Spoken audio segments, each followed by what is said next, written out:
What's up, guys? We're going to be working from the arm triangle, going over some finishing details and then a follow-up combination submission option. Now, I'm already in this choke. We call this a lot of times in our system an arm over choke, right? As we do a lot of chokes where the arm is over, but this is the one we call the arm over choke. A lot of people call it an arm triangle, not necessarily because of your arm triangle, but because you're making a triangle around their neck, okay? Whether you have an arm triangle or not. So I'm going to get my gable grip, and I'm just going to go over some finishing details here, okay? Some details that I really like to employ. There are lots of ways to finish this choke, lots of ways that you could make it tighter, and that's what I like, okay? So this way is going to kind of cover creating some leverage on this arm, okay? So I'm going to get in place here. Now, I'm big on not putting a lot of my elbow weight on the mat, okay? Right now I have my elbow weight on the mat, right? Now what I'm going to do though is I'm going to take this elbow and collapse it under his shoulder, okay?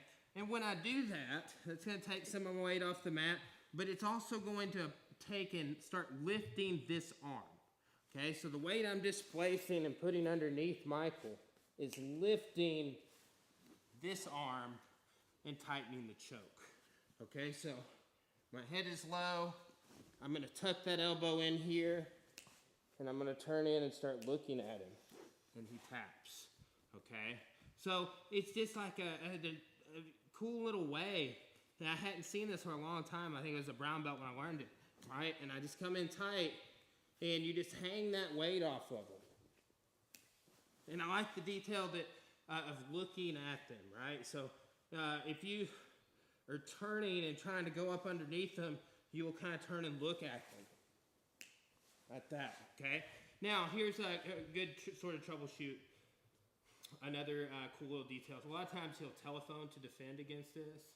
Okay, so when that happens, what I'm going to do is I'm going to grab, and I'm going to kind of keep my head up towards the end of his elbow here, and I'm going to lever. And this is just a little sort of inverted Americana. Okay, so this is a cool follow-up option. If you're ever trying to finish an arm triangle choke and you're having a hard time, probably because they're doing some defense. The telephone defense is very popular defense to this move, okay? So when that happens, grab his wrist, head in, and branch. Create that lever and pull it out and push with your head, okay? So go choke somebody. Thanks for watching.